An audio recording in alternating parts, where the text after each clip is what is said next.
ভিডিওর শুরুতেই সকলকে জানাই আ ওয়ার্ম গুড মর্নিং। কেমন আছো সবাই? আশা করি সকলে খুব ভালো আছো। আমিও খুব খুব খুব ভালো আছি।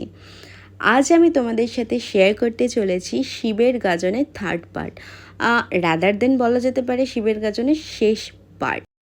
যেহেতু আজকে শেষ পার্ট, সেহেতু সকাল সকাল আমি আর বোন বেরিয়ে পড়েছি বাবার জন্য আকন্দ ফুল আনতে, আর এই মনোরম সুন্দর সকালটি উপভোগ করতে।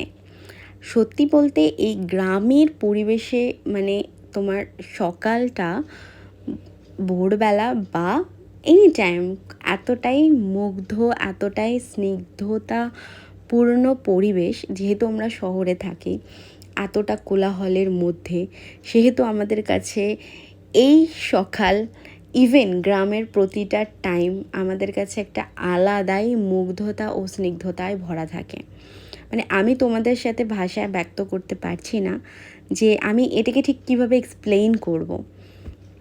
যাকে এখন দেখে নাও, আমি তুলছি আকন্দ ফুল, হাতে তাও আবার প্লাস্টিক পরে। আইডিয়াটা ছিল আমার মায়ের, যে হাতে প্লাস্টিক যদি তুই পরে নিস তাহলে আর আঠাটা তোর গায়ে লাগবে না, ফুলও তোলা হয়ে যাবে। সত্যি বলতে মায়েদের বুদ্ধি অলওয়েজ বেস্ট হয়। মায়েদের মতো বুদ্ধিমতী বোধহয় আমরা লাইফে খুব কমই দেখে থাকি। যাকে এবার তোমাদের সাথে আমি বলি কেন আমি এই আকন্দ ফুল তুলতে এলাম। তোমরা আগের ভিডিওর পার্টে সকলেই দেখেছো যে আমার মামা এবারে সন্ন্যাসী হয়েছেন।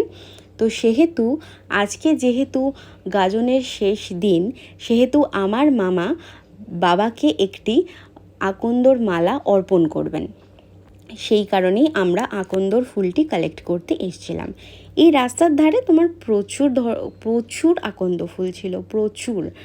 তাই আমরা আকন্দ ফুলটি তুলে একটু দুই বোনে একটু চা খেয়ে দেন আমরা বাড়ির পথ ধরলাম। বাড়ির পথে আস্তে আস্তেও এই সুন্দর সবুজে ঘেরা দুই সাইড আর মাঝখানে রাস্তা, উফ মা, আলাদাই একটা ফিলিং, মানে আলাদাই একটা চোখের শান্তি। আমরা সকলেই জানি গ্রিন আমাদের চোখের খুব শান্তি করে। তো চলো আমরা ইভিনিংয়ে এলাম। ইভিনিংয়ে এই রিচুয়ালটি আজকের গাজনের লাস্ট রিচুয়াল। এখানে দেখতে পাচ্ছ দুজন মানুষ একজন ব্রাহ্মণকে নিয়ে যাচ্ছে। আর নিচে যারা রয়েছেন তারা হচ্ছে এবছরে যারা সন্ন্যাসী হয়েছেন প্রত্যেকেই লম্বা লাইন দিয়ে একে অপরের বুকের ওপর মাথা রেখে শুয়ে আছেন। অ্যান্ড যিনি এখানকার সিনিয়র ব্রাহ্মণ আছেন, উনি ওদের সকলের বুকের ওপর পা রেখে বাবাকে কোলে নিয়ে তার গৃহগর্ভ অবধি পৌঁছে দেবেন। মানে তাকে গৃহগর্ভতে রেখে আসবেন। আবার তাকে নেক্সট ইয়ার গাজনের সেই গৃহগর্ভ থেকে আবারও বার করা হবে। একটু ওনার বয়স হয়ে গেছে, তাই উনি হাঁটতে পারছিলেন না ওদের বুকের ওপর দিয়ে। বাট আমার মা এখানে দায়িত্ব পড়ে যে মামা তাকে হেল্প করবে, মানে তাকে দু হাত ধরে স্পর্শ করে থাকবে, আর উনি হাতের মাঝখানে বাবার মূর্তিটি নিয়ে আস্তে আস্তে বাবার গৃহগর্ভের দিকে এগিয়ে যাবে ওনাকে রেখে আসার জন্য। এটাই গাজনের শেষ রিচুয়াল। দেন গুড মর্নিং এগেইন।